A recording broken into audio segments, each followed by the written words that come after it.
this is a mystical document. Why is it a mystical document?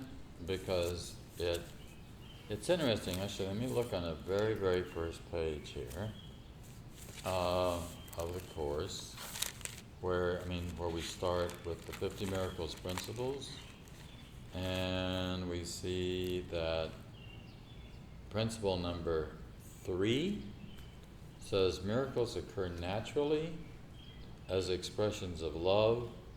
The real miracle is the love that inspires them. In this sense, everything that comes from love is a miracle. So, love has always been possible. Miracles, the mystical state is actually the natural state. So the unnatural state is the ego state. And it's unnatural because it's made up, it's not real. It's not who we really are. So it seems like a strange thing to say, I'm going to have a mystical experience. Okay, that means you want to have a natural experience. That means you just want to be who you were meant to be, and who you always are, who you always have been, and who you already are, and who you are in heaven, as you already are. That's why, again, this whole world, from the point of view of the Course in Miracles, is a dream. The ego is a dream. The ego is a fantasy. The ego is an illusion. There is no such thing as an ego. It looks really real because we seem to be caught in it a lot of the time. And you know you're caught in it when you're worrying, when you're anxious, when you're fearful, when you're frustrated. Any of those kind of words that I could throw out there that are be synonyms for those words would imply that we're not in our normal state of mind, our natural state of mind. So it's interesting when somebody has a what we call, quote, a mystical experience. Oh, that sounds woo-woo. That's the other way around. That's the natural state, and the ego state is an experience of separation. It can be very, very hellish. It can be very lonely. Our natural state is a state in which we are sharing, and we're actually sharing one mind. The foundation that David Fishman and I work with in New York City is called the One Mind Foundation, because we recognize that there is really only one mind, and that we share with God. So, from that standpoint, who Jesus is in the sense, was historically, is very present at the moment, because that which is eternal cannot go away. The eternal mind cannot go away or disappear. So it's sort of strange that we talk about, it's like people think that mysticism is something that's strange. Like I said, it's the other way around. I remember once I had to go someplace and I had to take an ambulance ride. I won't say why, but I had the two people in the back of the ambulance, the people taking care of me, were saying, well, I teach courses on mysticism. What's mysticism? What's that? And nobody seemed, neither one of them. And then I said something to the first nurse that came, and she said, what's mysticism? And it's like, it's this great mystery. It's not a mystery at all. Although, interestingly enough, there is a similarity between the two words, mystery and mysticism. They have the same root. Actually, the root of the word comes out of the Eleusinian mystery tradition of ancient Greece, where the person that was being initiated into the mysteries, and this, by the way, this was a kind of ritual thing. It's interesting, by the way, that it seems like this ayahuasca thing is becoming more popular as I'm looking around, because that sort of introduces people to a mystical kind of state. But in the Eleusinian mystery traditions, beginning around maybe as early as 1800 BC. So we're going really ancient history. This is before even we have something like a sophisticated civilizations.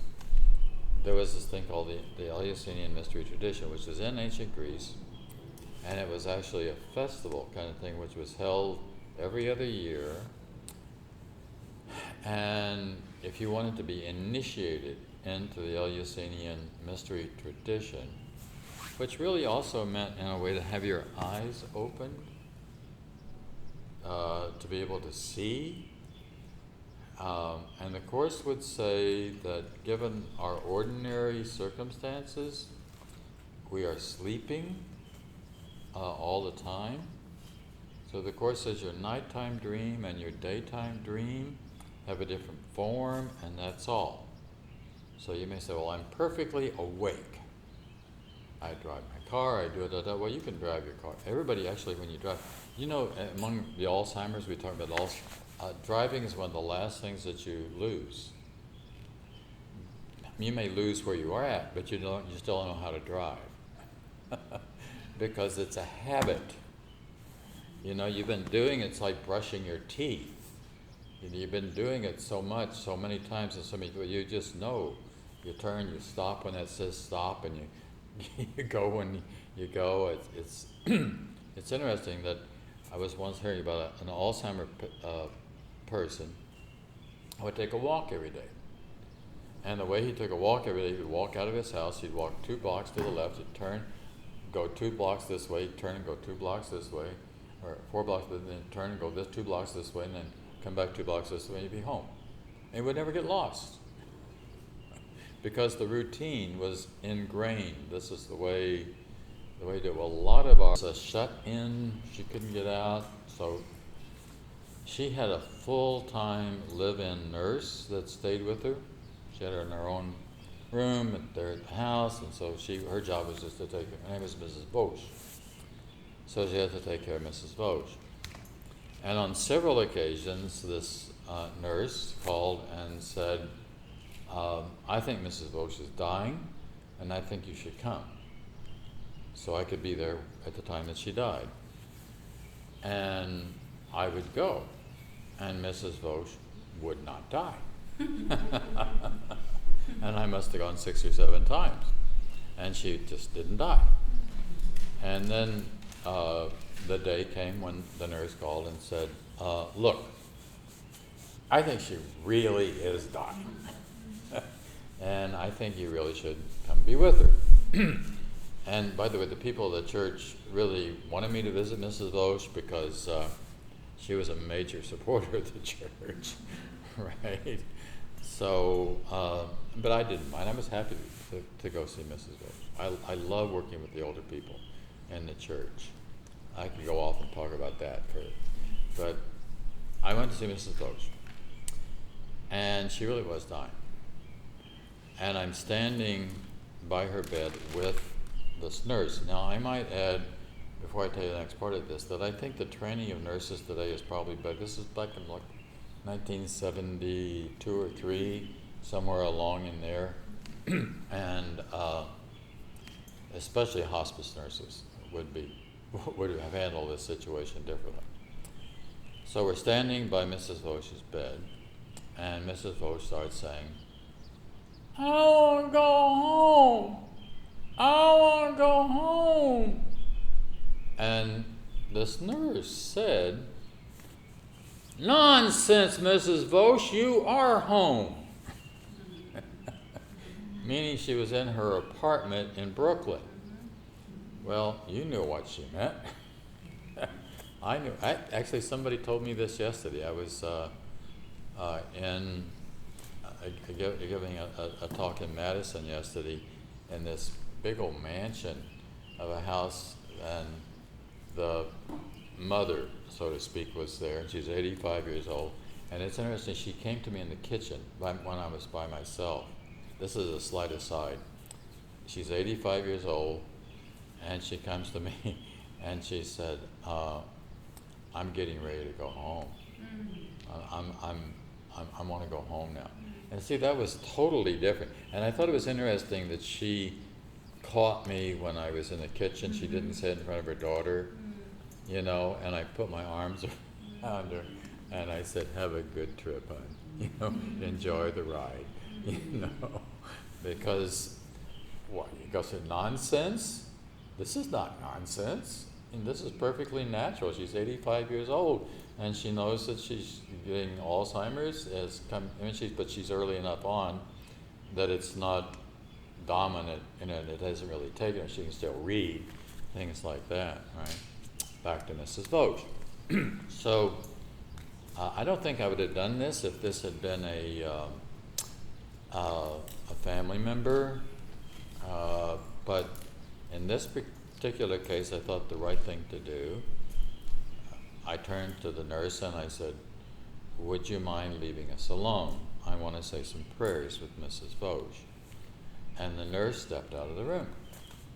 And the moment that bedroom door closed, she closed the bedroom door, Mrs. Vosge opened her eyes. They've been closed the entire time. But the moment she's out of the room, she eyes open, looking at me. And she's not talking, she's just looking. And all I did was I said, Mrs. Vosge, you can go home whenever you want to. And tears started running down the side of her face. And she said, thank you. It's almost like she needed her minister to give her permission, you know. You know, I said, thank you. And she closed her eyes. And she went home. Not that exact instant, but before the day was over, she had gone home. Right? Yeah. I have a question. Earlier on, you were saying that it's natural for us to be mystics. Right. And I was doing this writers retreat this past weekend, and I think it's natural for us to be writers. And when we first got to the retreat, people were telling me that sometimes they've done retreats where the facilitator makes everyone go around and say, I'm a writer. And it felt really unnatural for them. And I said, well, how about we do this? How about we go around the room and say, to what degree do you feel that you are a writer? Right? So we did that, and then the next question we asked was, what would it take for you to fully step into being a writer? And I wonder if those would be helpful questions for where are you in regards to your own mysticism? Good. Right? Yeah. And then what would it take, what would that look like? Yeah. Do you want to play? Yeah. Well, it would be true up to the degree to which you are engaged in the process of awakening. Go on. That's it. Can we play that? All right. Can we ask? Okay, so I guess I have a question first. Yeah. I think I know what mysticism is. I think I've delved into it and Sure. and sometimes don't laugh at me, but I thought that I was. Sure. And could we kind of talk about what we think is mysticism right now and just kind of We could do that. refamiliarize ourselves I with could it also provide a briefly? little bit more kind of a definition of mysticism. I mean, you can do what I'd like to do your thing too, but I guess there's no order. Yeah, tell us what a mystic is so we can figure out if we are one or not. And then we can claim it to the degree that we want to today and maybe leave feeling like, okay, my next step is this. Right. So let me give you some of the characteristics of mystic, right? So mysticism usually involves some kind of opening of the mind and a kind of seeing and a kind of knowing. And it's actually you're not seeing anything new.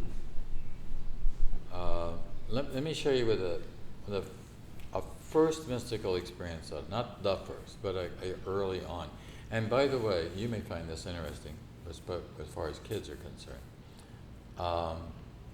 I've noticed that mystical experiences often tend to happen with adolescents, especially in the beginning of adolescence, especially at the age of 14. In this book, I have a description of a profound mystical experience that happened with a friend of mine.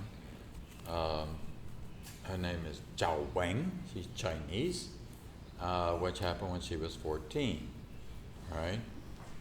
Actually, let me just tell you Jon Wang's story briefly, because it's sort of, and then I'll come back to like something that happened when I was 14. And 14 seems to be a kind of, Ken Wapnick had a mystical experience at 14. Now, all of these I'm talking about are openings, seeings, beings, being connected, right? So you're really, all in that sense that I'm talking about is moving out of darkness into light, right? So, but let me tell you about Jon Wang and Ken and mine, and then we'll do your thing too. So, Jon Wang is Chinese. She grew up in China, and she found out that I was coming to Utica, New York to do a presentation.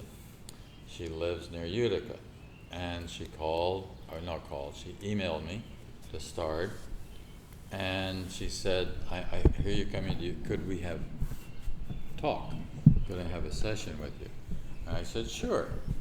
And I go and I do, it's just like this morning, worship service, afternoon workshop. But then there's not a lot of time, so then I said, well, where do you live? She said, well, she was going to college. At this college, it was about a half hour in the direction I had to go home. I said, perfect, I'll drive you back to your college. You can tell me about your experience on the way, and that'll be great. Her story, by the way, is chapter 10 in this book. I mean, it's the whole of chapter 10 in this book. So she said she never felt like she fit into this world. She didn't feel like she didn't feel like she fit into her body. Now, there's a sense in which, this may sound strange to a trainer, but the body bodies are heavy. Actually, I think part of the topic for this afternoon is it's also decision making, right? Yes. So I forgot about that. I go from one topic to the decided next. something different. Yeah, I know. And then the critic. Oh yeah, it was. I got to read my own program first. So let's go back to that briefly. So here's an interesting line from the Course, but it's related to mysticism. The power of decision. The next phrase is a very interesting phrase. Is your last remaining freedom. Your last remaining freedom as a prisoner in this world. Isn't that interesting? It says a prisoner in this world. So there's a sense in which we are prisoners in this world. And the sense in which you are a prisoner in this world, this is the prison. Okay, but this is the outside. Okay, and you cannot get, it does not seem as though you can get beyond this, beyond the skin, right? There may be times that we would like to try to do that with something, but you can't, you just can't do it. It's the wall, right? And one of the main things that I'll tell you what I call the four great illusions the Course talks about, and you know what these are, but one of the four main great illusions is that I am not a body, I am free. That phrase is repeated 48 times in A Course in Miracles. It's not the most frequently reported phrase. As I said earlier, the most frequent phrase is the will of God and or God's will. But this appears a lot, right? So it's a limitation. Another way that the Course talks about the body is it's a limitation in form.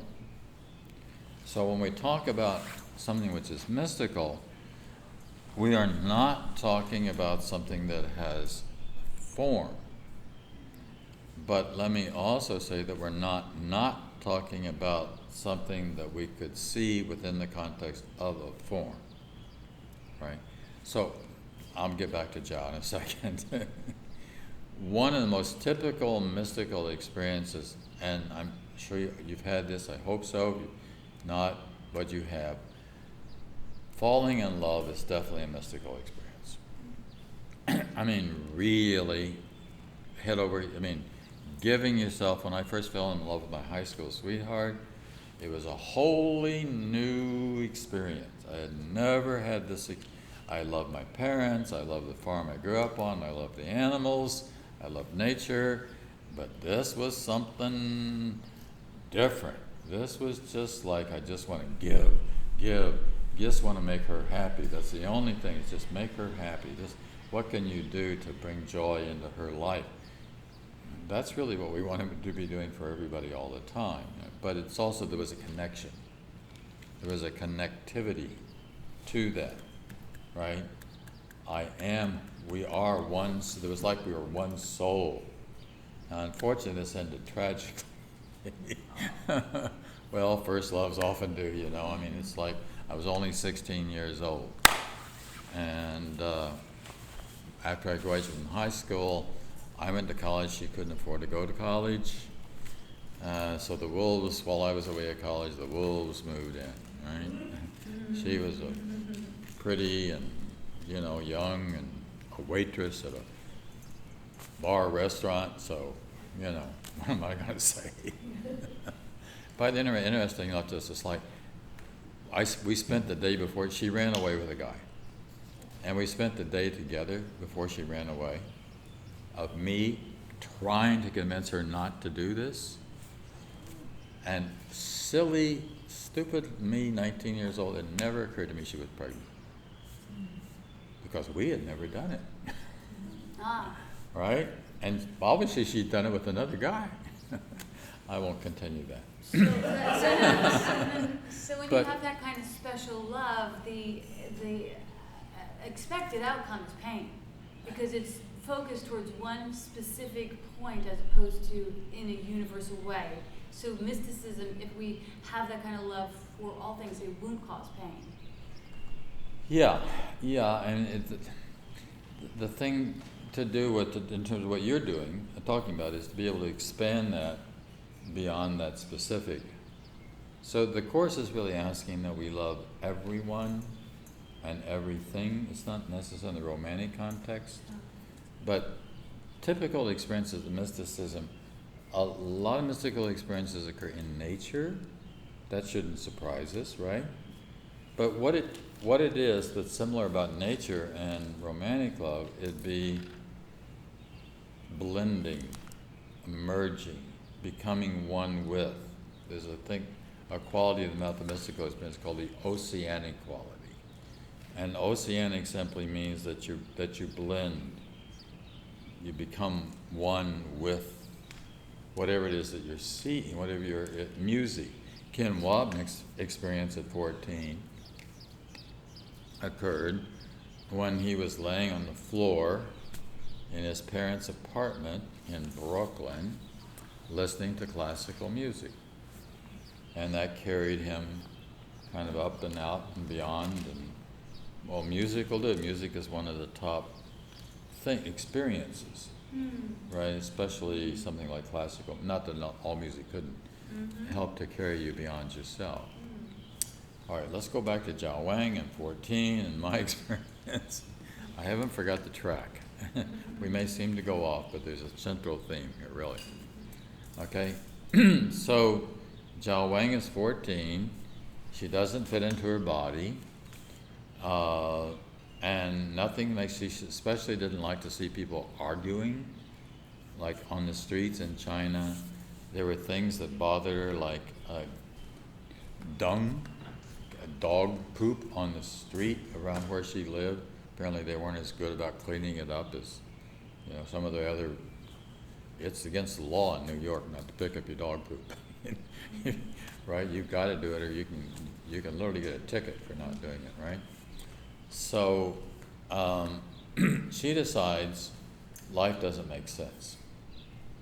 So seeing how life doesn't make sense, she might as well just kill herself and die, right?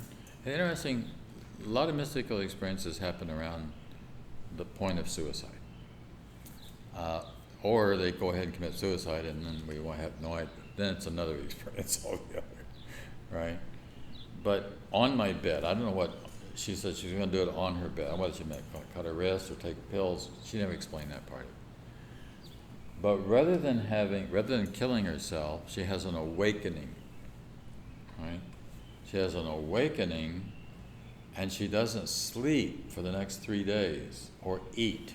That's not unusual for a profound mystical experience where you're actually, the mind is so expanded you can't even sleep. You don't care about food, right? And she goes out onto the street, and there's dog dung on the street, and light is coming out of the dog dung. Well, that often happens in mystical experience. The light the Course in Miracles will talk about light coming. You'll see light coming out of things, right? And I might add, it could be anything. It could be dog dung. But it's especially anything which is alive, which has life, right? And that could be flowers, animals, anything which has life. But it could be an inanimate kind of thing too. There's no limit to it because it's all in the eyes of the perceiver, right? Love is an example of, one person thinks they love something and another one couldn't even understand why you could love that. Yeah, but I love the definition of Jesus that appears in the Course in Miracles. And this is, by the way, the definition of Jesus, it's not in the text or the workbook, it's in the manual. A man who saw the face of Christ in all of his brothers and sisters. Actually, in the Course it just says brothers, but we'll add sisters. And remembered God. Period.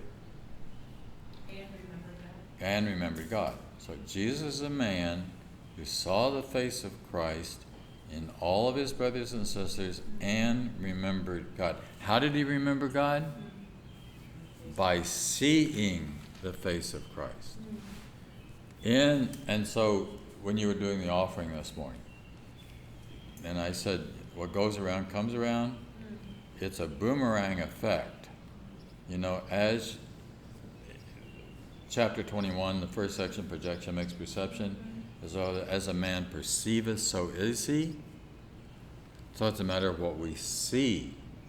So if you have attack thoughts or angry thoughts or projective thoughts, you see problems, and the ego sees problems. And the ego sees trouble. And the ego sees things to be frightened of, etc. I could keep running down the list like that, which would mean that that's just exactly the opposite of a mystical experience.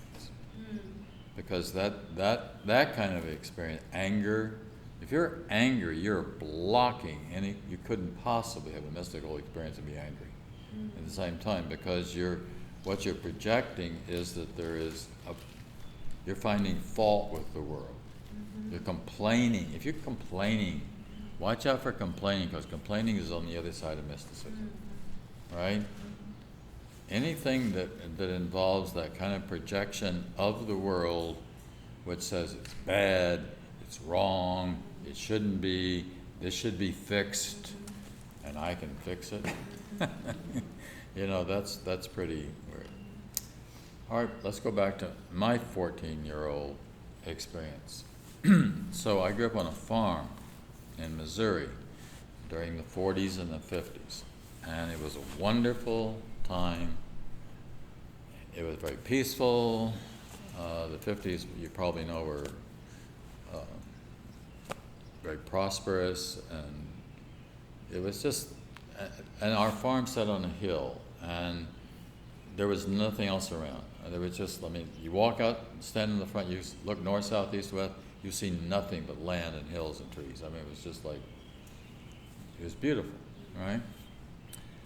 All farm boys, what you would do when you came home from school, it was just sort of the natural thing. You had to do chores, but you had an hour or two before you're doing chores. You went hunting. This was the natural thing. You put your books in the house, you got your gun, and you go hunting. now you may not think of hunting as being a mystical experience because you aren't going up to kill something, but so I'm hunting, I'm in the woods, and there's a thing you do when you hunt that we call freezing. And what freezing means, you just stand perfectly still. If you stand perfectly still so the animals can't hear you tromping through the woods. And if the animal's not downwind, if they're downwind from you, they can smell you. But if they're not downwind from you, they can't smell you. And some animals don't even have really good eyesight. They'll get pretty close to you before. I stepped out on our deck of our house one day, and I was just standing there, and I looked down, and there's a squirrel right in the middle of the yard kind of nibbling on something. And that squirrel looked up, and he saw me, and he went, "Ah!" Oh, I didn't mean to scare you. That's what the squirrel did.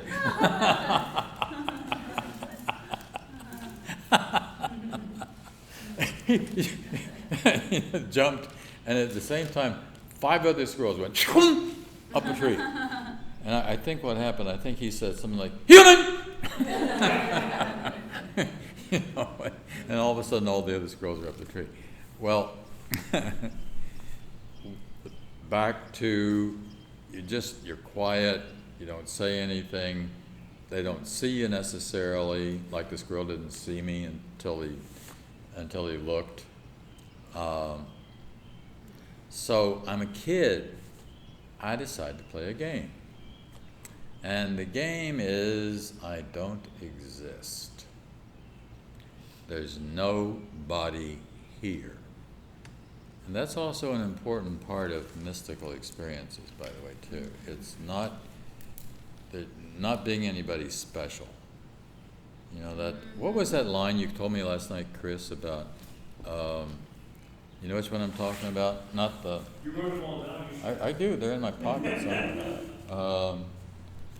Where did I think I wrote? I think I put them in my notebook. But the one from AA, but it's not the one you got personally. It's a saying. Okay, there's 2.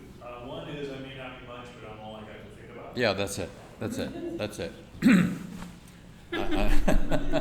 just got that one. No, I heard it's a good one. That's a good one for this too. Yeah, it's perfect for you. I may not be much, but of all I get to think about. Yeah. Well, see, that's the normal state. That's all I got to think about. And we do that all. I mean, that's what the ego does. The ego is always worrying about its problems and the stuff that I have going on. I mean, money, romance, relationships, work, whatever it is, right? But this comes back to Zen too, Mary, because actually in Zen, what you're trying to get back to is the empty mind, right? Or to stop the insane thinking, so you can. Actually, the phrase calls, of course, so be thought, you know, or just to being, right? And the Course, by the way, says having and being are the same thing, right? So, a mysticism from this standpoint of view, what I'm talking about, is just a state of mind. It's just a way of being. But it's not being special, you know, it's not having problem, it's not being trying to figure something out. Egos are almost always trying to figure something out, right? There's a line in the Course where it says that the ego analyzes, Holy Spirit accepts. So ego is this we're constantly caught in good, bad, pretty, ugly, nice, not nice, you know, all the analytical stuff. So what you really want to do is to stop the analysis. Or another way to talk about it, to stop the judgment. The ego is innately judgmental, so we're always judging things. So if you can stop, that's again what makes it somewhat a Zen, because Zen is also intended upon stopping the analysis, can I just be here and be okay and not be caught in, I may not be, but I'm all I got to think about, right? Okay. So I'm back to hunting. So I'm hunting, and I decide to play this game. I don't exist.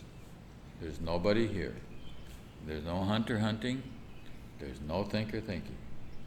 It's just like, kind of like a camera, mindlessly recording a scene in the woods. What if there was nobody? This is a scene in the woods. It's all the woods. It's got this. There's always something going on, but nobody sees it. But it's there. There are squirrels running around and leaves falling from the trees. But you know, there's a Zen poem that goes something oh gosh, something and something unknown. A butterfly, the flower dies. No one knows. It's just events that are happening. No one sees these events. What the ego is a projector, which not only records events, but then it records and evaluates the events that it's seeing. Right? So I'm in this I don't know what happened, but I kind of went into this mindless state, this blank mind. There was no hunter hunting, and there was no thinker thinking. And the thing that brought me out of it was the thought, what's having this experience? What is having this experience? It was just this sort of beautiful experience. And then I thought, I heard a voice. It's really an inner voice, I know. And the voice said, "Who wants to know?" You got it. Who's asking the question? Now that's a very interesting question. Who wants to know? This experience happened to me twice a month. It also happened at the age of 54. And I'll tell you about that maybe at another point. Or was it 64? 64 maybe. I don't know. I was 64. 50 years apart. 14 and 64. So the ego is this thing which always is asking this question. When anybody would go to see the Hindu guru, Ramana Maharshi, and they would ask him a question, he would very frequently respond by saying, "Who wants to know?" Who's asking the question? See, that's so one of the problems that we have is that we think we are somebody. There was a well-known mystic, his name was Gene Klein, who lived during the early part of the 20th century, who was regarded as an enlightened man. He was a medical doctor from Austria, who was actually responsible for helping to see to it that hundreds, if not thousands, of Jews were able to escape Nazi Germany. So he was really regarded as a kind of very highly admired person because of it's like Schindler's List kind of a guy who helped all these people get out of Germany. And so he was once giving a lecture. I think it was here in the United States.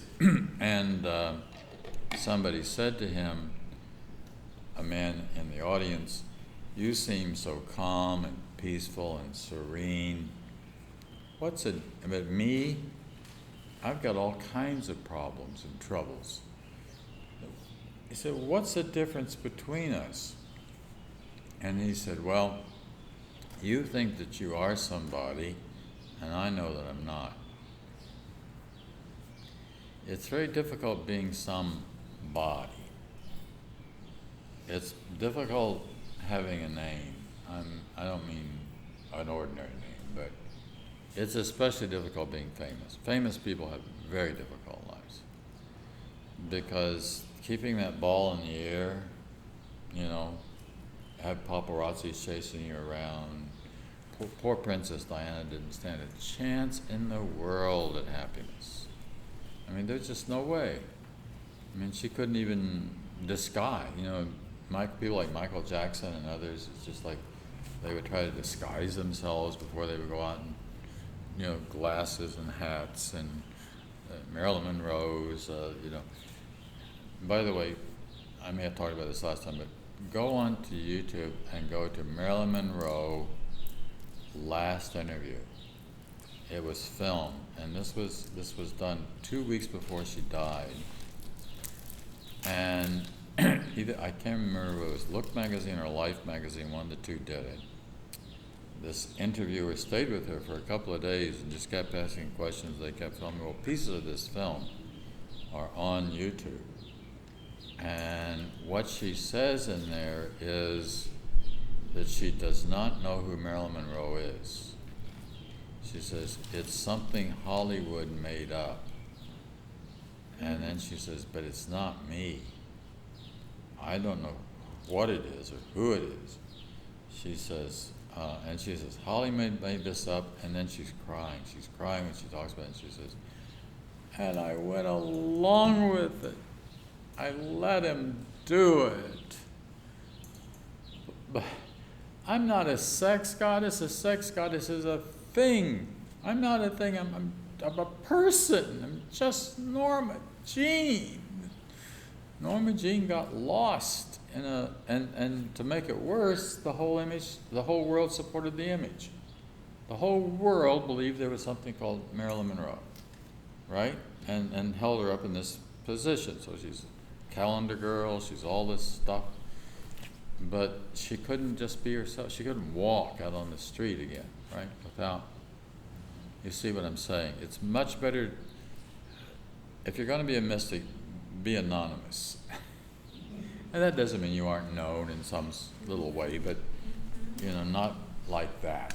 Not where the paparazzis are chasing you around. Not that kind of insanity of the world. There's no Marilyn Monroe in heaven. There will not be a Jon Mundy in heaven. There won't be a you in terms of the name and the personality and the identity. I had this dream not long ago. It was an interesting dream. I dreamed that I had gone to heaven to apply for a job as a minister. And I had my backpack on, and I had all these papers in my backpack, and I was digging through the papers in the backpack to find my resume, but I couldn't find. How there's all frustration, dream, and an element of something very frustrating. Well, I couldn't find my resume. I can't find it. And they said, now I don't know who they were. That's an interesting question, who they were. They said, oh, that's all right.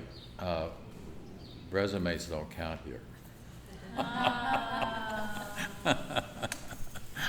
We're not interested in your resume. Resumes don't work. Don't take your resume to heaven. You can't, and then there was this interesting line that says, besides, we know who you are. You're already known. You're already known here. We know who you are. And that's a part of the whole mind. We're known within the context of the whole mind. Simply because, in Course in Miracles terms, who you are is you're a part of God. Like if you're in nature and you have this memory, then there's this blending with nature. If you're like Ken Wapnick and you have it with music, then there's a memory that I'm home. I'm in a place that I never left. This is who I am. It has nothing to do with these bodies. The body is a limit, yes. So, there's the concept of awakening. Yeah. And then there is that we are all mystics already. Mm-hmm. And then there's enlightenment. Right. And are they all similar? Mm-hmm. Are they different? enlightenment just means awakening to the truth, the reality of who you are. It's a memory of who you are. Becoming lighter, so becoming less than the body, becoming more than the body, dropping the weight of the body is to lighten up. Literally, yeah. But so it's a matter of seeing, not with the body's eyes, but it's a knowing. Mm-hmm. So the Course, and you know this as a teacher, but the Course does a very important distinction between perception and knowledge. So let's talk about that for a moment, because perception is what happens with all of the body's senses. So with the eyes and the all that to perceiving. It's interesting what the word perception literally means. It means to take it in. Isn't that right? I mean to take it in, to kind of swallow it. So we take in whatever the environment seems to be, but then we don't just take it in, we also evaluate it. We also judge it. So in the mystical experience, you're seeing it or you're being it, you're experiencing, but you're not judging it. You're just letting it, we talked about it at lunch briefly, you're just letting it be what it is. And when you just let it be what it is, then everything's fine. Including, and this is where the real work is, this is where forgiveness comes in, including not seeing a problem or not having a problem with anyone. So this is what the Jesus story is all about. So Jesus goes so far, and he says in the Course in Miracles that the journey to the cross was the last worthless journey that any son of God needed to make. Now the reason he goes to the cross, and by the way, he didn't have to. By have to, I simply mean at the time of the Passover, when he goes back to Jerusalem, he did not have to go to Jerusalem. He knew if he went back into Jerusalem, he was going to be arrested. Right? It was inevitable. He could have walked the other way. In which case, we wouldn't have had a Jesus story. We might have had a story that there was this wise man once upon a time. But it's the crucifixion and the resurrection which makes the story different. And what he's doing on the cross, he's really showing us that it doesn't make any difference what they do to the body. I mean, even this most horrific thing that you can imagine, being tortured, crucified, nailed on a cross, because he didn't see himself as a body. He knew that he was not a body. So it didn't make any difference what they did to the body, because they couldn't change his mind. It couldn't affect his mind. Right? And in fact, it's when he's standing in front of Pontius Pilate, Pontius Pilate says to him, he's accused of being, he said, you're the king of the Jews. He says, Pontius Pilate says to him, are you a king? Right? I mean, this is blasphemy, to claim that he's a king, right? And his answer is, yes, I am a king, but my kingdom is not of this world. Right? So it's not of the material world. When they say Jesus suffered and died for your sins, and then when you talk about this metaphysical interpretation of it, that there is no pain in God, and then we also know that Jesus didn't actually die, so Jesus neither suffered nor died. Right. And there's no sin. That's right. So I was like, it's a pretty big debunking of a big chunk of mythology.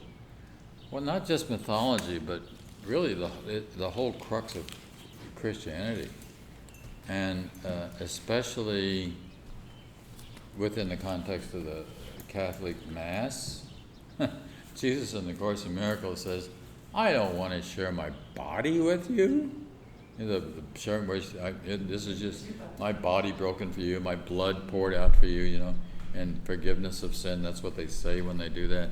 He says, I want to share my mind with you. I want to share the same mind. It's not about bodies.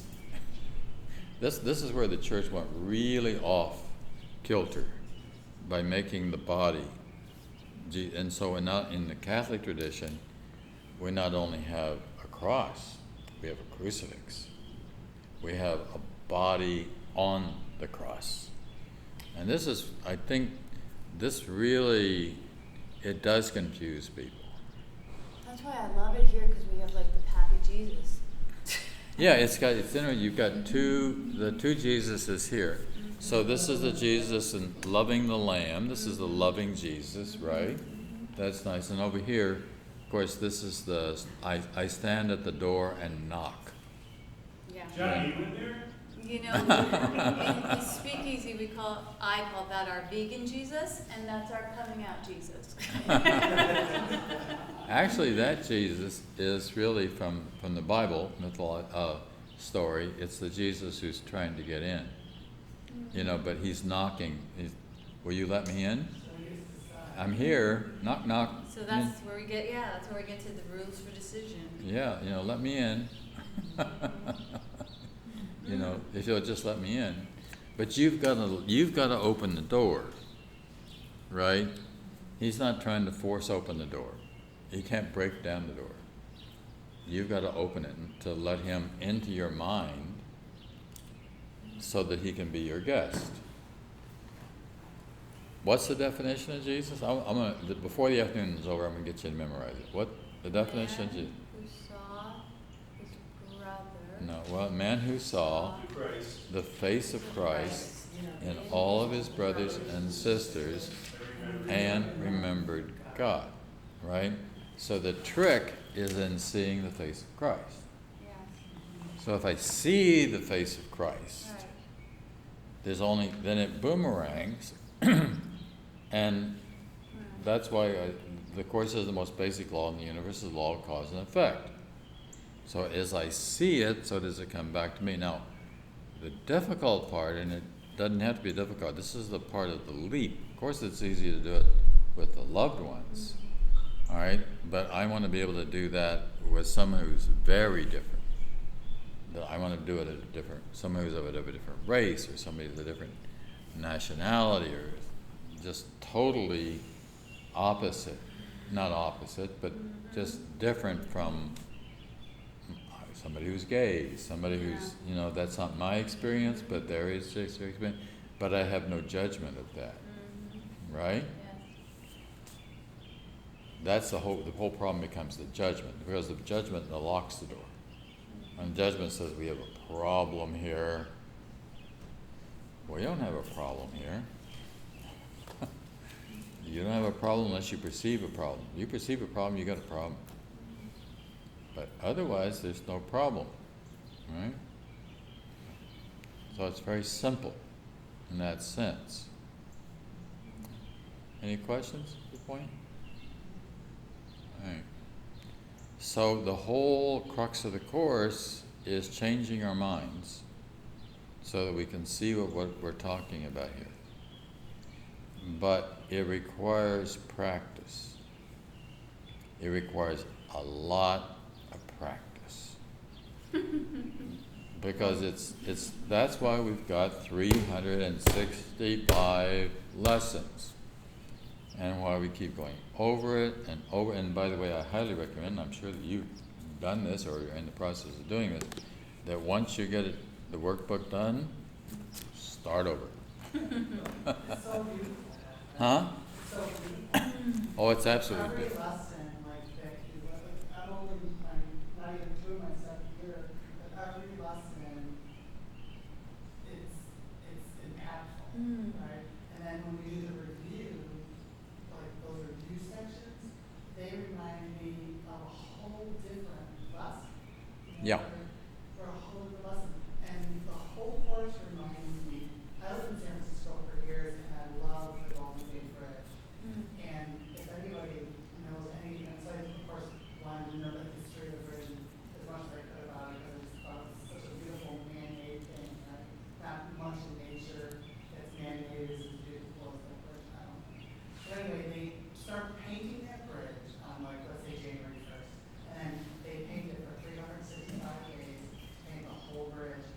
are all over again. Right. So to keep beautiful. Yeah. Of course, Yeah, that's a good That's illustration really to, great, yeah. to keep it beautiful. And the other thing you'll find, and I still do it, I can't even tell you how many times I've done the lessons or read the book. Like, I didn't keep track. I still see things I've never seen before. I still find sentences that are wholly new. Let me tell you one of the most recent sentences, but the reason that I didn't come across this one, because it's in the Song of Prayer.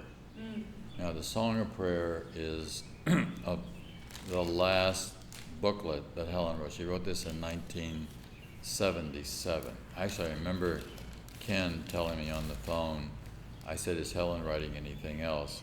And he said, yes, she's just written this thing called the Song of Prayer, right? And it was the last thing that she wrote. This was finished in 72, and then 75 was the psychotherapy pamphlet, and 77 was the Song of Prayer. Here's the line, and I'm going to give you this. It's one sentence. I'm going to give it to you in 3 phrases because it's worth 3 phrases. The first 2 words are never think. Whoa. Okay, let's stop right there. Never think, next phrase, that you can see sin. Well, right there, that's never think that you can see sin. That alone in and of itself is a thing. In anyone, next phrase, and the last 2 words are the kicker. It's often the last. Never think that you can see sin in anyone except yourself. Oh boy.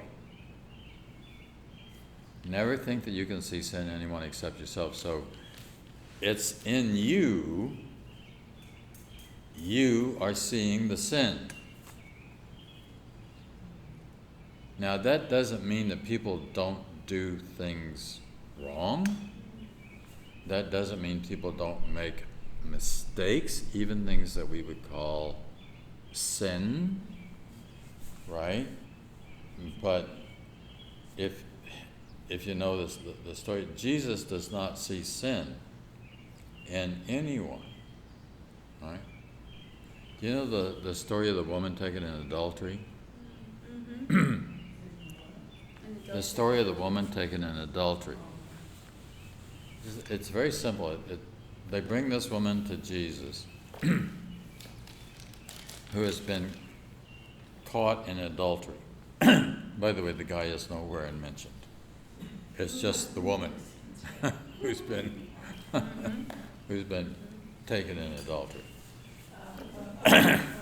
And they say to him, according to the law of Moses, she should be stoned. What do you say?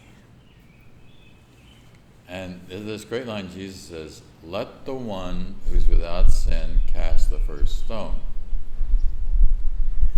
Now the next line's a very interesting line. The next line is, and beginning with the eldest. They have had the longest amount of time to sin. Or to be aware of the fact that they have, right? Young people can be kind of cocky, right? All right, but the oldest one there knows that he's not without. He's made some mistakes, right?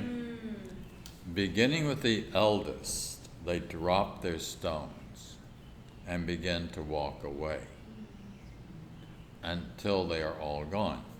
At which point, Jesus turns and looks at the woman, and he says, woman, where are your accusers? And she says, Lord, there are none. To which he says, neither do I condemn you. Neither do I condemn you. And then the next line is, go and sin no more, which simply means go and don't keep making the same mistake. Right? It's that simple, right?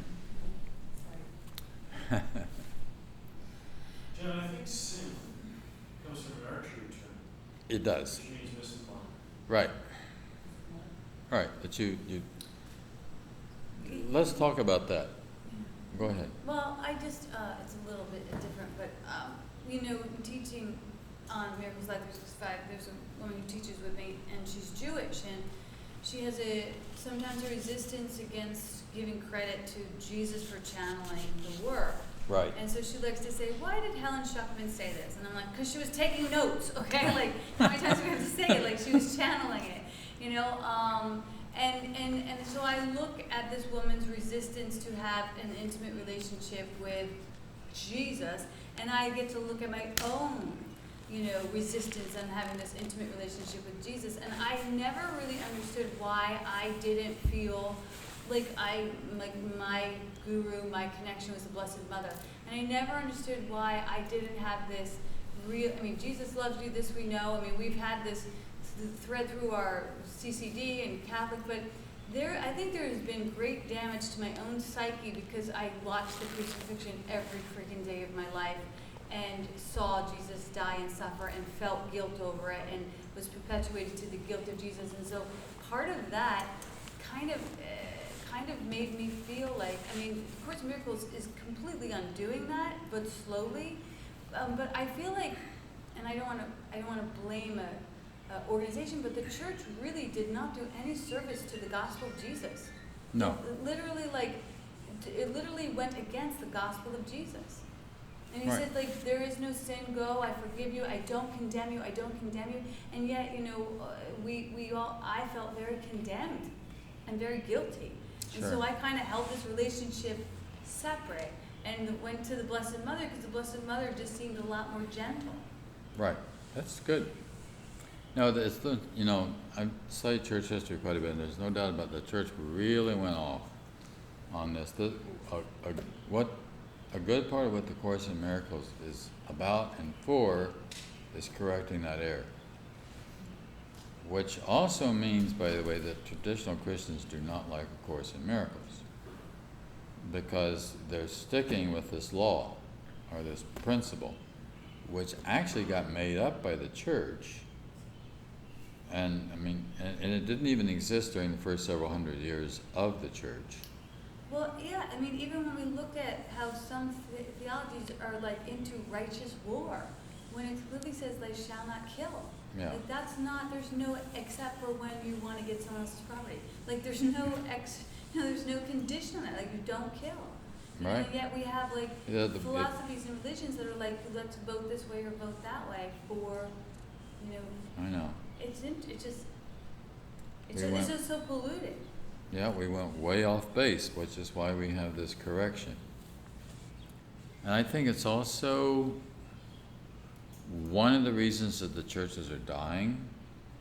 They're not picking up the Course, and they don't have to. It can come in lots of ways.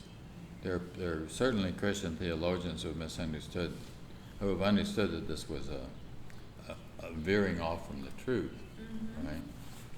But they don't know how to replace it, how to fix it, and they're not looking at the Course as a way to do that. But you're saying mysticism is natural and the teachings of Jesus are simple. Right, And I just don't think we hear that enough. right. Because we've been taught mysticism is not natural, it's special for special people. And It's weird. You know, I was in Las Vegas a few years. And that's exactly where you're headed. Right. The Course is asking us to believing is seeing's believing, but in a very different way, in a much more natural way, a way that is not riddled with rules and laws and creeds and doctrines and dogmas and all that stuff. You ever read the Nicene? When I was a Methodist minister, we said the Nicene Creed on Sunday mornings. Anybody know the Nicene Creed? Yeah, that's not fun to say. You know, descend into hell and sit, you know, and quicken the dead and rises. But there it is, and it's doctrine. And, you know, it's like this, ooh, why would Jesus descend into hell? That's just stuff that got made up along the way, and then it gets repeated For a while, I substituted at a church. I substituted at a church for a while after I finished being active as a full-time minister. And I decided to move some things around in the worship service just to sort of keep people's attention and to kind of do things a little different. And I did that, and the woman who was like chairman of the board came to me after I'd done it a couple times, and she said, "What are you doing? Changing things in the service." She said, "Look at this," and it's an order of worship. There is an order of worship. We do this. This is the way it's done. And I said, well, I just thought it'd be kind of maybe help wake people up a little bit to kind of make them pay more attention. She said, fix it, turn it back the way it was. I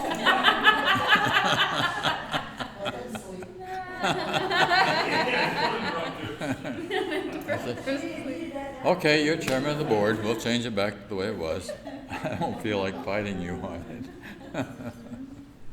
Yeah, that's a part of the insanity. Do you think it's like if Jesus descended into hell, if Jesus suffered? Is you have to really be there. Yeah. You have to be 100% there. It's got to be a definite thing, Right. and then you're the Christ, Right. right? And if you can say that and really mean it, you're done. You're cooked. Mm-hmm. And by the way, I am personally convinced that Ken and Bill were cooked. Yeah. I'm personally that the two of them had completed the atonement. Right? That we're all the Christ, but they were aware that they were Christ. Right. That Jesus, like he was the Christ, and he was aware of it. So part of what happens in a mystical experience is that you're getting a glimpse of that. I mean, you're seeing that. You have this moment, at least, of this. One of the basic characteristics of mystical experiences is that they are ineffable and they're transient. By transient, the ordinary world is a dream. Yeah. You can see the dream, but you're not participating in the dream. You're not a character in it. Most of the time, where most of us are just playing our parts within the context of the dream without realizing. Although there's also a sense in which I think we all have had experiences, but especially if you're a Course in Miracles student, you're more likely to be aware of this.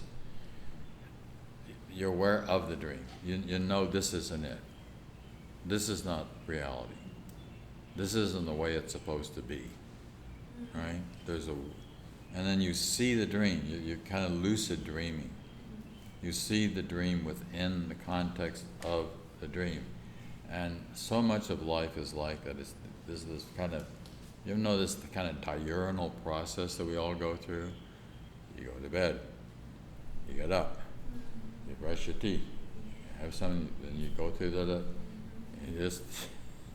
you keep the process. It's like this chain of events, and we think it's like reality. Watch TV. Now there's an illusion. But that helps to keep the dream alive. Right? They say like if you become enlightened here that you die before you die. Right. And we make death seem so scary, and I imagine that there's a great deal of fear around becoming enlightened. Yes. Because the ego does not want to let go. And the ego will fight you, and it will hold on tenaciously although at the same time, paradoxically, it's aiming for your death, right? Yes. It's trying to kill you, but it's trying to kill the Christ in you. That's why it's the ego that hangs Jesus on a cross. I mean, in terms of the historical Jesus. It can't be done. You can't kill reality. Right?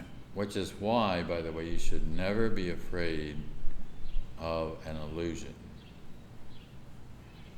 Because there's nothing to be afraid of. let me talk about this for a minute. So, let me show you the three major uses the ego makes for the body. Do you want to take a break here in a minute? Yeah, Huh? Okay, before I start a new topic, it's 2:30, so why don't we do that? Let's take a Take break. a break, there's some hot coffee and tea on. And then we'll come back and I'll talk about what I was starting with. Okay, shall we, folks?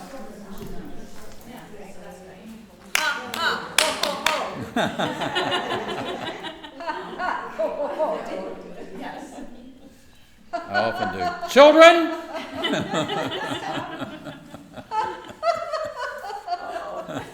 That usually gets attention. very sadly responding to the word. I think that's one problem. What did you say? I said the fact they respond to that word is more of a problem. No, Oh. that's the solution. What word? Chum. Oh, yeah, you're right. We're all children inside. Well, you understood the context. Okay, where were we? Let's just go back to our discussion here. I can pitch in at any point. Could I ask a brief question? Yeah. You said that, in your opinion, you thought that Bill and Ken. were both enlightened. Right. And so I wondered, why do you think that? And what happened to Helen? And do you happen to know if they thought they were enlightened? Yes. So, just for those who are new, who is Ken And Bill. yeah, so that's Okay. what calling to purpose. All right, so, for calling. So Helen Schuchman is the woman who scribed the Course in Miracles.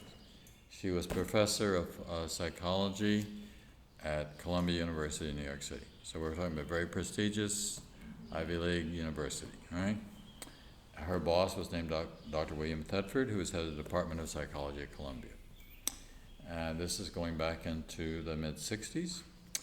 And Bill was gay, by the way, which is sort of interesting, which was very difficult during the 60s. I mean, it just, if it had been known, he would have been fired. It's that simple, right? Well, it's true, right? At that point, a lot of people, if they found out you were gay, you were out. Did his colleagues know? Like, did Helen know? Oh, yeah, Helen knew. Although Helen had kind of a romantic interest in Bill, but it was completely irrational. I mean, in the sense of impractical. She's married. She's much older than Bill was. She was born in 2009. Bill was born in 23. So, I mean, really a lot older. But she knew that. I mean, nothing ever happened in that. It wouldn't have been possible anyhow. It wouldn't have been feasible. But that was a part of settling their relationship, I think, was that to get it to the point where it was a loving relationship without anything else, you know. But it was definitely a special relationship in a certain sense too. And it's interesting because here's the head of the Department of Psychology at Columbia. They're supposed to be helping people to get to mental health, right? And they're training other people how to help people maintain mental health. But there was a lot of fighting going on in their own department, and a lot of difficulties. And who could write the most learned papers? A lot of ego games stuff going on, right? And one day Bill turned on Helen and said to her, "There's got to be another way." Meaning there has to be some way that we human beings can get along with each other without all this kind of nonsense. It wasn't just them, it was the whole department. And not just their departments, but other, stuff. And very uncharacteristic of herself. Helen turned back to Bill and said, "You're right. I'll help you find it." That's the first miracle. I mean, the first, and in this context, the first miracle is that Helen agreed to help somebody, but you're right. You know, the truth of the matter is that underneath it all, we all really do love each other. I mean, we really do, and it's just right there below the surface. I mean, it's just so we let this ego thing dominate the surface, but just let a little something happen that'll, like somebody gets ill or something, and you're right there loving them. You see what I'm saying? You know, we love innocence. So may Right. I ask, why does it seem strange that she would want to help them? Or you Well, that wasn't her nature. Her nature wasn't to be so agreeable, and suddenly she agreed. Yeah, yeah. Because I just think it would seem natural as a problem to try to help them out. So that's why I thought I found it kind of strange you said, oh, she's now going to help her. No, she would normally she'd be kind of contrary, but rather than being contrary and fighting, yeah, you're right. There's got to be another way. So first, let me, in case you don't, let me tell you how Bill died, because by telling you how Bill died, will kind of answer the question. I think, by the way, that Bill was the first person who really got the course. I mean, who really, the way it happened is that Helen took it down in shorthand. And she could stop and start at any point, which is sort of interesting. It's like the phone would ring, she'd go answer the phone, she'd come back and just pick up mid-sentence in taking this down. So she heard it. She heard the course as a kind of inner dictation. This is what just, and she did it all time, writing a lot of it got done in the back of taxi cabs, you know, on steno pads.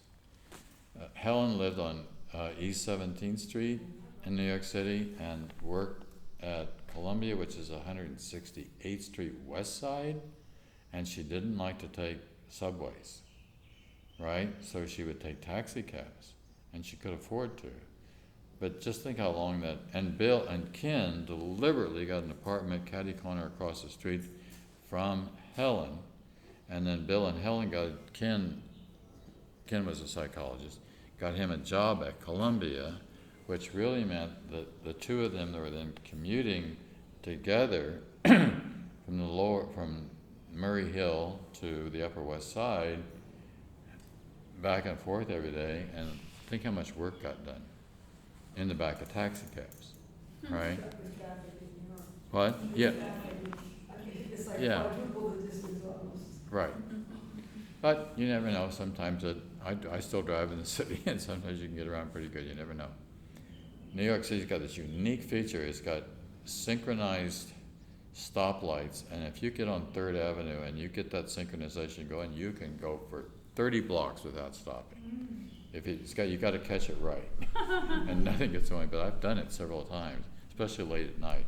You can just zoom. Well, anyhow, that's completely off course. So she would read it to Bill. They started work at 9 o'clock, but they met at 8 o'clock every morning. And for an hour, she would read Bill what she had taken down, and he typed it, because she took it down in shorthand. It was a combination of Greg and Pittman and her own version, but it's been figured out exactly what you can read her. There are people who can read her shorthand.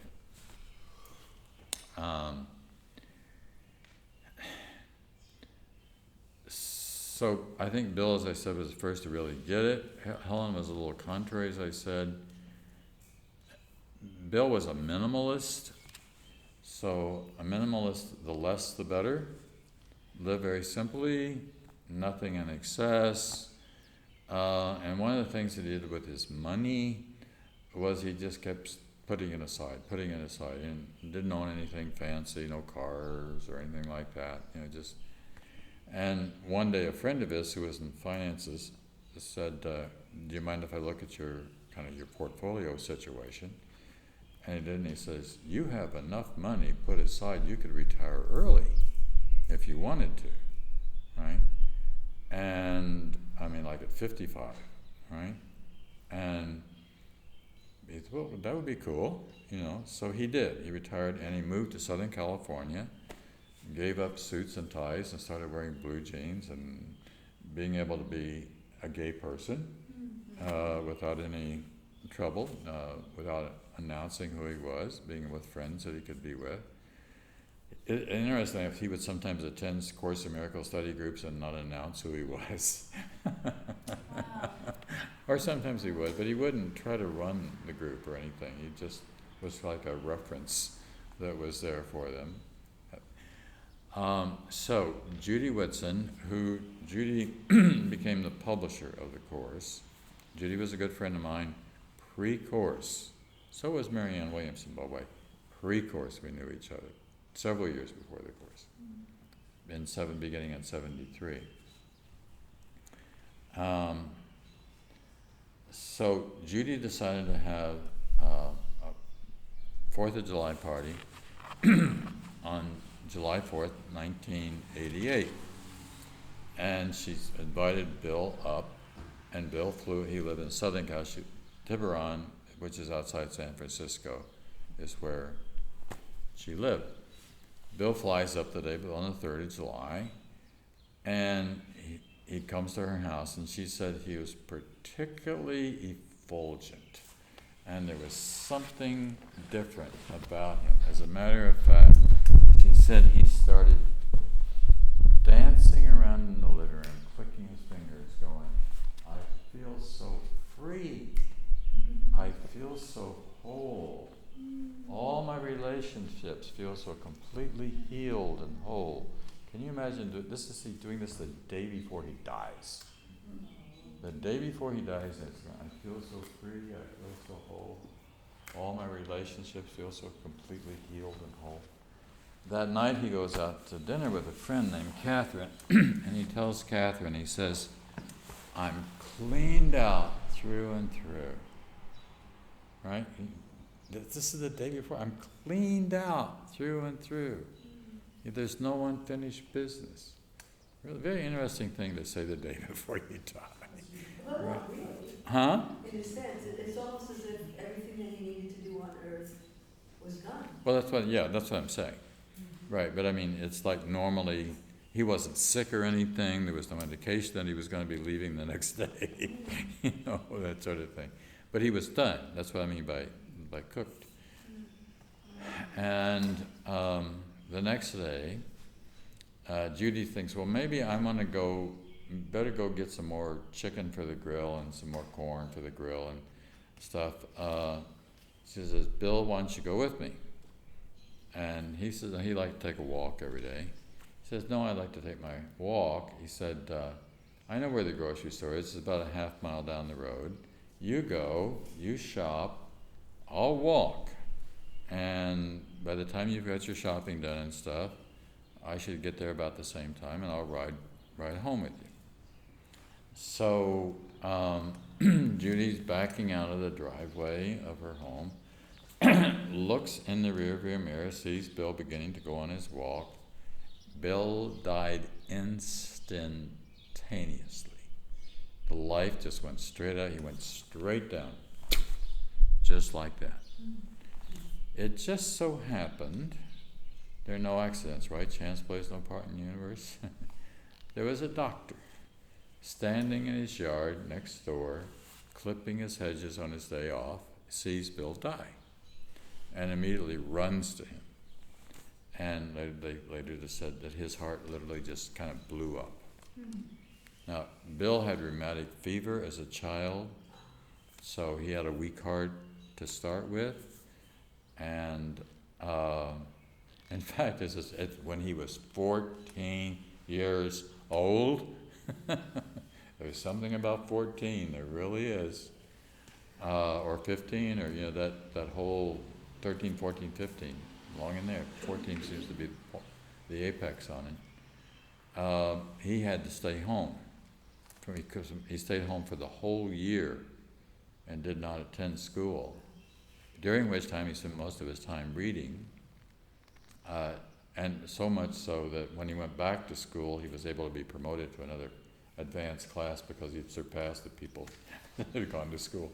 But keep in mind, he was pretty much a genius anyhow, but he had just taken in all this information. So that's what I mean by being. He was done. He finished. He was through. And Ken too. It's Ken. The strange thing about Ken. Ken, by the way, thought he would live to maybe into his 90s. There's an interesting little story that in terms of my experience with Ken. I met Ken in 1975 in his apartment. That's where Helen told me about the course, was in Ken's apartment. Ken and Bill and another guy named Father Benedict Rochelle, who was a Catholic priest, who was interested in it, but later abjured the course. That was too bad that he did. Like rejected it, and he got into trouble. I won't explain why. By defending priests who had done things wrong, right? Not that he had, but that he. You understand?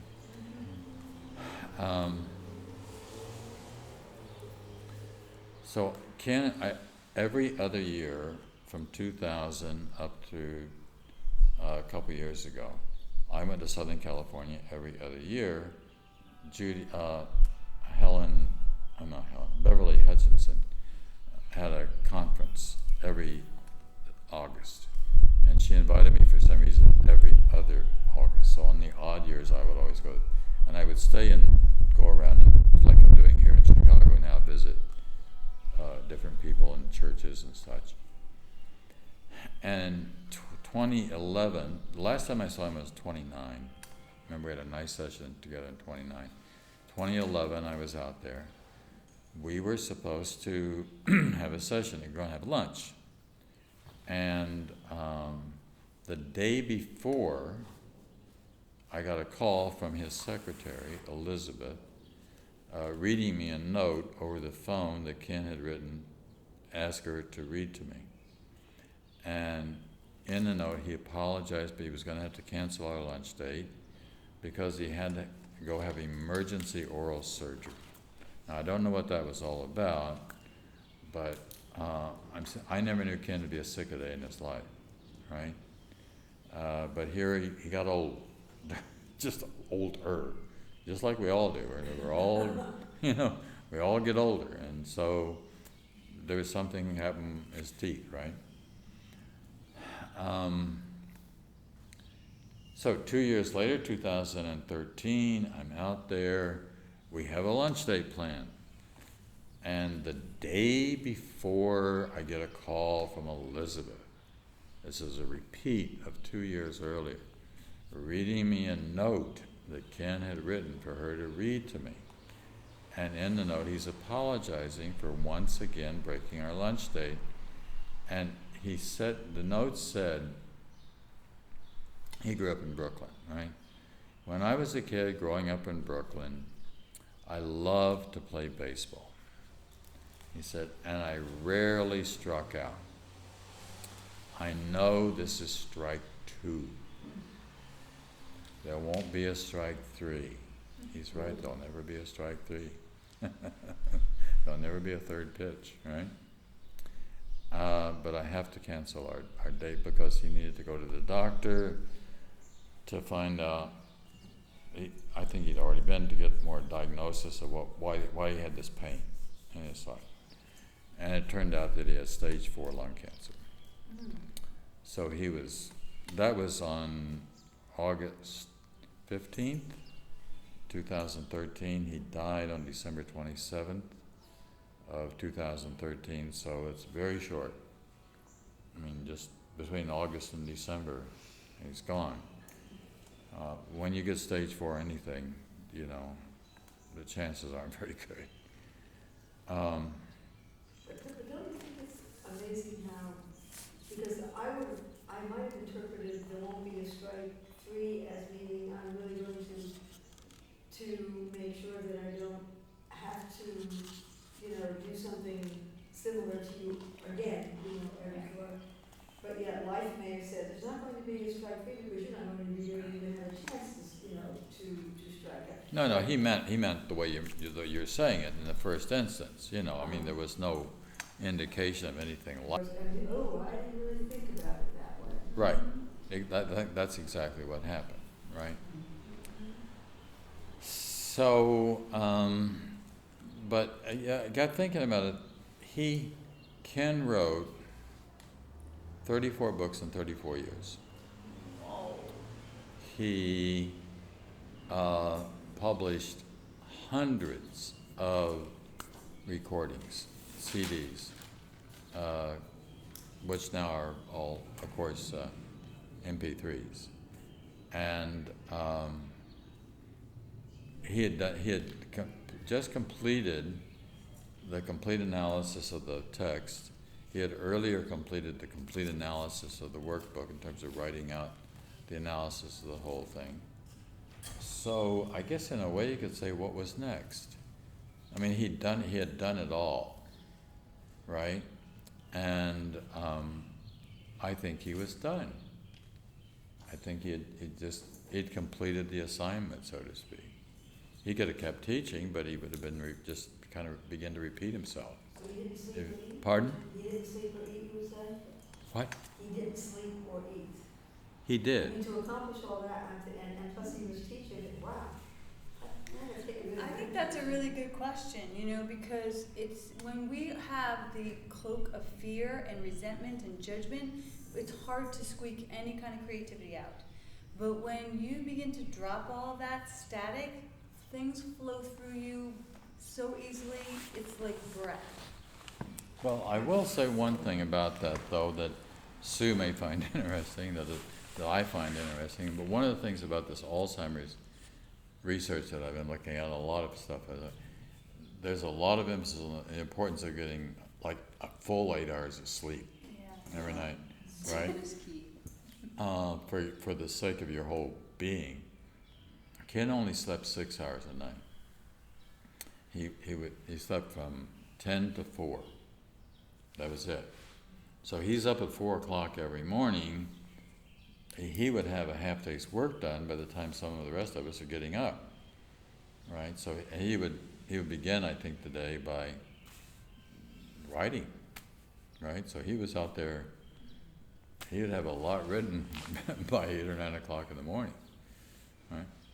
But when you speak about Alzheimer's, did you come across anything that talk about the fact that as we get older, we don't tend to do new things, and that the neurons aren't firing? So Well, that's also part of it, obviously. Yeah, that's why you got to keep. Dick Van Dyke, Dick Van Dyke. He recently came out with a book called. He's in his 90s, and he was a dancer, right? He came with a book called "Keep Moving." I mean, you keep moving, you keep dancing, and that keeps you going too. There's one of the things they found out about with the Alzheimer's is it's not one thing that causes it. I mean, it's not like genetics. Genetics is definitely a factor, but they've done research on brains of people who were genetically exposed. Could have gotten Alzheimer's, but they didn't. Genetically, they were predisposed to it, but they still somehow or another didn't get it. The gene didn't kick in. Why didn't it kick in? Well, they were living a lifestyle, like you're saying, of eating right and sleeping right and moving and still engaged in things, so it just never kicked in, right? So the guy that Bresden, you've looked it up?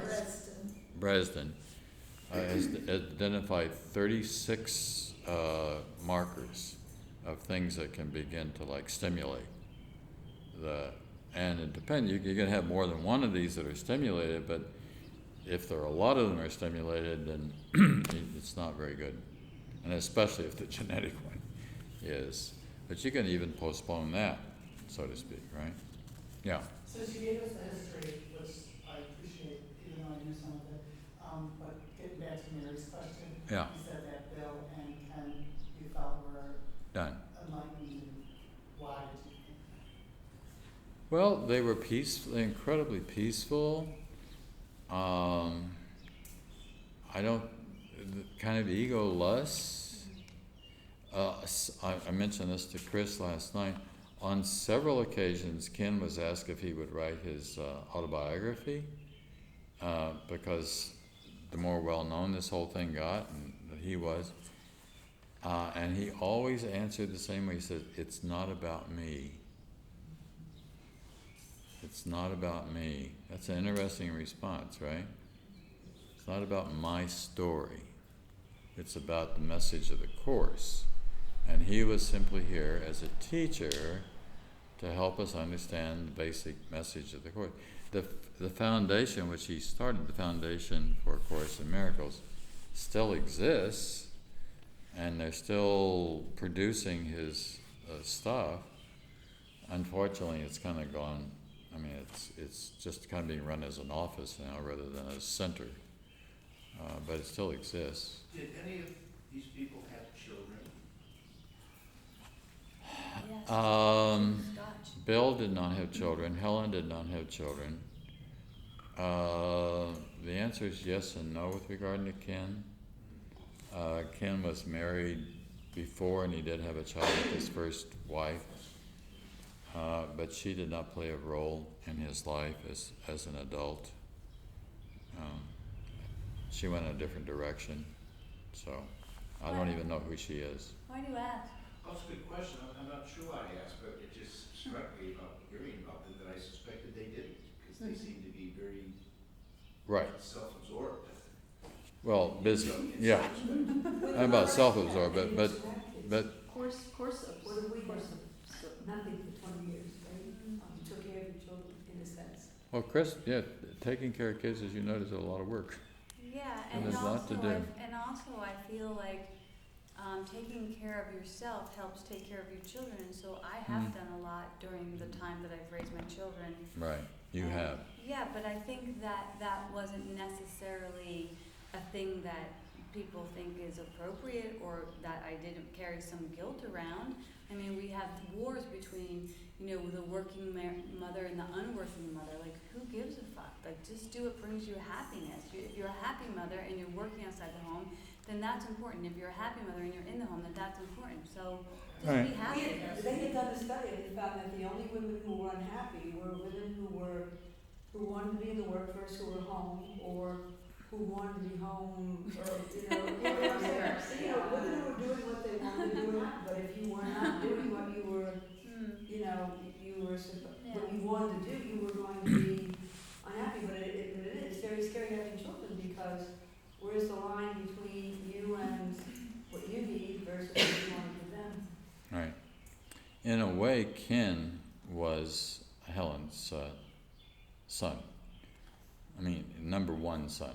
I actually got in there a little bit like the younger, less obedient, more contrary.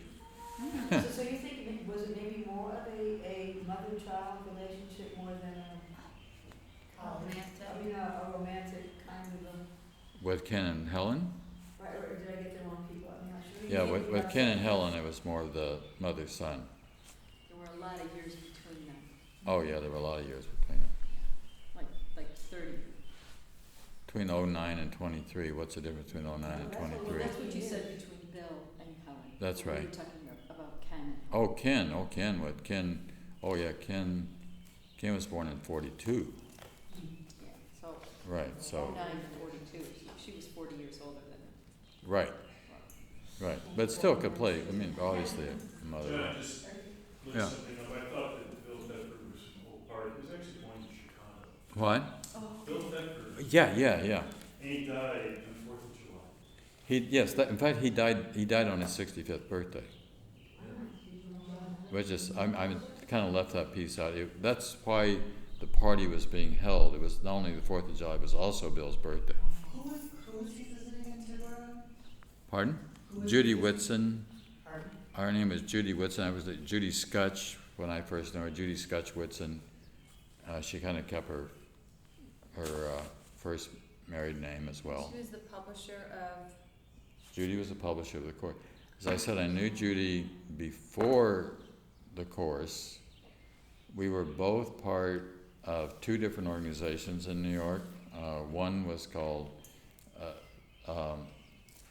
the Spiritual Frontiers Fellowship, which is the organization which published my first book, which is how I met Helen and Bill, because I went to this, I was doing a talk at their conference, which was here in Chicago, interestingly enough, not in New York City, even though we only live blocks apart in New York City. And the other was the Society for Psychical Research in New York City. Judy was very involved. She was a publisher of a magazine, a parasensory magazine, right, which was investigating parasensory phenomena, and she was always inviting people over to her house. Judy had this beautiful apartment, very large, 5th floor, in the Bergman. So she published the course, she published a magazine, and she had kids. Just to let you know. Yeah. Creativity has a lot to do with how you flow with things, you know. Judy, it's interesting, when Judy and Helen first met, Judy somehow intuitively said something to Helen about, you've written a book. Judy said that to her before, and Helen was like, how'd she know about this, you know, and then, could I see what you've written? And then I had it before Judy did. I mean, I had copies of the psychotherapy pamphlet was the first thing that Judy gave me to, Helen gave me to read. But I had not really taken fire with it, and then when Judy got it and she started reading it, she really took fire with it. I mean, she just got really excited about it. And once I saw how excited Judy was about this, then I realized that maybe I should go back and look at this a little bit more deeply and get a little bit more involved myself, so Judy sort of spurred me on to take more seriously what I'd been given as well. So would you say Ken was the first teacher then? Oh, there's no doubt about that. And you were the first student? Well, I guess you could say that. Well, Certainly, Ken was huh? first student too. Ken was the first. First, student. yeah, but Ken was my teacher. Right? I mean, he the way it happened was that Judy became the publisher, and one of the first jobs I took on was seeing to it that Ken had lecture opportunities, because I was involved. I was working as one of the program directors at Wainwright House, and Wainwright House was a growth center just north of New York City, and so I had him come lecture there. I had to come lecture at my home. I had a home in Westchester that I was doing a lot of lectures and stuff at. I had him come talk at my church. I had him come talk to our Spiritual Frontiers Fellowship. So I was doing a lot of the original bookings for Ken, partly because I got to sit there free, or you actually got, resources for helping him to get going. But then after a while, after 84, he no longer needed my help. He was well on the way with his own foundation and getting plenty of invitations to come speak. And so, but between 75, 76, and 84, I would have him almost every, if not every, Memorial Day weekend and every Labor Day weekend come to my home. The reason for those 2 weekends, I had this big house. It was 1,000 feet off the road, plenty of parking for 25 cars, but it was not legal to run workshops and seminars there. So I thought, well, if I did it on those 2 holidays, there's no reason a lot of cars couldn't be coming in and out. If it was a holiday, there could be a holiday party going on. Yeah. I know you said, I said it's university. So what do you make of the fact that Helen's father is Jewish, although indifferent? And Atheist, actually. Well, he was born into a Jewish family, based on autobiography. Oh yeah, I mean, yeah, certainly Okay. culturally. I'm not saying practicing Jewish, but also Jewish. Yeah. So, do you find any elements? No, I don't. It's an interesting thing. What you're saying, they're all Jews, right? So Helen's Jewish, Ken's Jewish, yeah. Judy's Jewish, Marianne Williamson's Jewish, Jerry Jampolsky's Jewish. Bill Okay, we was, can start. Bill was Stop. not Bonnie Jewish. Schultz. No, Howard Bill, I didn't Schultz, mention Bill. Gabby John Bernstein. Mundy wasn't Bill. They're all Jewish. Huh? There's a lot of But Jewish. Ken had like a radical conversion, didn't he? Yeah, Ken. Like a really radical. Yeah, Ken became Catholic. Yeah. He was baptized as a Catholic. Right. Prior to, he'd actually gone to Israel and had decided he was going to become a monk. And in this monastery in Israel. And he was about to go off to go there. He'd already been somehow exposed a little bit to the Course. And he sold. He had actually got down to the point of selling all possessions so that he could go off, including his 2 prized possessions, his clarinet, which he could play, and his typewriter. I mean, my God, if you sell your Wow, he'd even sold that, right? that's so interesting. So he was really on the way, and then he read the Course, and then he realized, on deeper reading of the Course, that this was it. This was what he was looking for. And he was looking for God, but you don't have to go in a monastery to find God. You know, and he found it was right there in his hands. And then once he had it, he really got into it. And really got to helping Helen do a cleanup on it and read through it. Right. So I have one question. Yeah. So that was the foundation for inner peace that they that you published. Yes. And then now there's all these other Sure. different ones. Of course. I've seen online or whatever. And were those just reinterpretations or different publishers? Same Yes. words, same lessons, just different publishers? Yes and no. Oh, It became known that there was an earlier, that there was a lot in the first edition about Bill and Helen's relationship, about Edgar Cayce, about Freud and Jung and Adler and Rank and the earlier psychologists and et cetera, and it was decided that that stuff didn't need to be in there. And so they cleaned it up and cleaned it out. But now, actually, Robert Perry, who's been a really good student of the Course and a very sincere one, got a hold of Helen's notes and has produced the complete annotated edition of the Course in Miracles, which has got almost everything in it. I mean, they left out a little bit out about Helen and Bill's relationship. But other than that, it's all there. And then there's a kind of and it is interesting to read. And there are other editions. Bill had typed it up a couple of times. Helen had typed it up a couple of times. There was an edition that was given to Hugh Lynn Casey, Edgar Cayce's son. That became one of the editions. There's 4 different editions out there now. But the main point is, and I think it's really important to keep in mind, it's all the same message. It no way changes what the Course has to tell us. The fact that we've got these other interpretations. In fact, as I said to one of the publishers of one of the editors, I said, what is the difference between what you published and what the foundation, and he said, well, there really isn't any. So this is it. But that's enough about that. Miracles collapse time. Pardon? Miracles collapse time. Miracles collapse time. Was there It's anything really- that you wanted to say about decisions? Is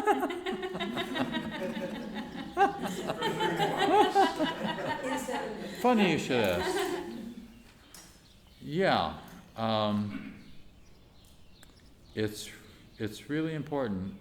So much of the crux of the Course is dependent upon our willingness, and there's going to be a whole chapter in my next book on willingness, because willingness is an important concept.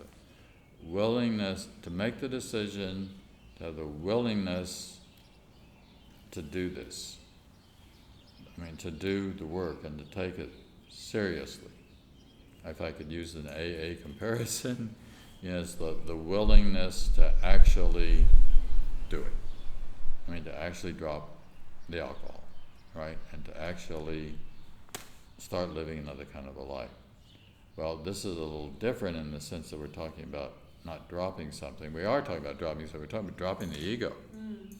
Right? And the ego, listen, is an addiction. And it's an addiction that everybody has. But you don't realize that you got the addiction until, you begin to do the course, and then you do partly realize how angry you are, how attacking you are, how negative you are, how judgmental you are. Fearful, controlling. What? Fearful and controlling, just two other things that some other people say they have. Yeah. Right. All of which it's a matter of letting go of that. Letting go of the need to be right. Of course, it's always like anger is never justified. The word is never. It doesn't say sometimes. We love it if it said sometimes. Then we'd have debates of which times it was and which times it wasn't. It's never justified. Right? So let it go, and let it go now. And it's about peace, right? It's about being peace of mind. And that's going to bring me to peace of mind. To leave the world alone. Really. Let it be what it is. It's interesting that you say that, because I do believe like let it go, let it be, or two, and I was sharing that, like 3 words that lined up can really lead me to peace. And the other day in meditation, I was like seeing my own work, and specifically structures that I've built to like promote or extend my work, and it was like let it go. And I was like, but I built that. I know it's all a sandcastle. It was like, can you let that go? And I was like, ah. Oh. And what I understand is that my thinking that I'm doing something helpful is not helpful. It's like if you let go, I can take over and do it way better. And I keep thinking, I gotta do God's job. And God's like, you don't have to do that. It's actually distracting you. That's right. It's really uncomfortable to come to that awareness. Because the ego's so slippery and hides in the illusion of helpfulness in all kinds of different disguises and pockets. And it's like, it's just interesting to me. Well, a lot of things you could say that what the Course comes down to is, let me be the guide. Let me. He said that to Helen. Just, let it go. Let me show you. Helen, one point, said that the main purpose of the Course was to help us become aware that there is an inner teacher, and that we should do what the inner teacher is asking us to do. And we know what that inner teacher is. It's interesting. I'll close with this because of time. Let's go back about 1,500 years. Socrates is being tried in 399 BC for impiety, believing in other gods besides the Greek gods, and for corrupting the minds of the youth by making them think. Okay. And there's a trial, and the trial is recorded by Plato in a book called The Apology. The apology doesn't mean what it means to apologize. That means to offer like a defense statement, right? And so it's Socrates' last words before he is required to drink the hemlock and kill himself. And in the apology he says, from my youth, I think it's interesting, from my youth, back to that 14 thing again, right? I have had an inner voice. Actually he calls it a daemonion, but daemonion doesn't mean devil, it means a spirit, a little spirit that sat on my shoulder and whispered into my ear. And it always told me what not to do. I think it's interesting, it never told him what to do. It only told him what not to do. Don't go this way, right? So if you don't go this way, the right way will become more clear, right? And said, I always paid attention to it, and it never led me astray. And there's an interesting line there where he also says,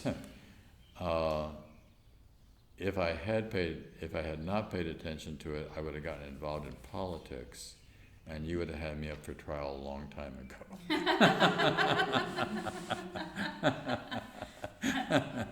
So the temptation was to become involved in public affairs, right? But he stayed out of public affairs in that way, right? So he was just a teacher, in other words, right? I only say this conclusion, but that's a major emphasis in the Course. It's a major, every single religion in the world has a concept of inner guidance.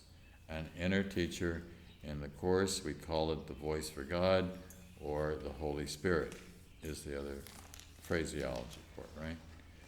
But that same concept exists. Of course, it's not called Holy Spirit, but it is called something in every tradition. So that's it. You don't listen to this. The ego is something. What the ego is the ego is the thought. And I started with this both this morning and this afternoon. It's the thought that it's possible to think a thought outside of the mind of God. You can't do that. But you can try to do that. And that's what gives rise to this whole world and all of the insanity of this world. And let's emphasize the fact this is an insane world. There isn't any doubt. Can I take another 5 minutes? We'll give it to you. You give it to me? All right. Did some of you see, it was in October of '07, PBS did a series by Ken Burns on the Vietnamese War. It was 2 weeks long. It was 2 hours a night, so that's a lot of show, right? So it's 20 hours, 10 hours a week, for 2 weeks. And I watched it. And the more you watch that thing, the more you go, what were we thinking? We crossed the largest ocean that there is. We went over there. We spent $1 trillion on that war, which got us $1 trillion into debt. And now they figure it's taken another $1 trillion to take care of the soldiers who came back from that war. I had 2 roommates in college. One of them was shot down over North Vietnam, and his body was never found. The other came back with post-traumatic stress syndrome, was an alcoholic for the rest of his life, just died on January 1st. But they also became scapegoats for America's hate. It's like we blame the veterans in a certain sense. Yes, that's a certain, that's, I won't go in that, but all right. Just to finish this idea, so what we did, we killed 4.8 million, think of that, we killed 4.8 million Vietnamese. Most of them by dropping firebombs, napalm, on top of them. Civilians, men, young, old people, women, children, etc., and 58,000 American soldiers, right? And why did we do it? We did it because we were afraid of a concept. We were afraid of an idea, and the idea is called communism, right? And the Course in Miracles is very clear. You should never be afraid of a false concept, because all false concepts will self-implode. And what happened to communism? That's because we have to have free enterprise, and it's also because you can't use totalitarianism to bring in a system of government, right, which is what I was trying to do. We estimate that 50 were killed in the effort to bring about in order to make everybody equal. We're going to make everybody equal, and the way we do is first we kill 50 million people. This is an insane world. All right? And it's really interesting. I'll just say this. But yesterday I was talking to a guy who's still an active duty soldier, even though he's home right now. And he's been on several tours in Afghanistan. He's a pilot, a medevac pilot. And I looked him straight and I said, "What are we doing in Afghanistan?" And he stopped and he just looked me straight in the eye for a moment and he said, he's been there a lot. He says, "I don't know." He says, "I walk around and I look and I think, what are we doing here? What are we doing here? It's this killing people. It's insane." Right. Well, I won't. Yeah. Yeah. Well, on that happy note. Yeah, on that happy.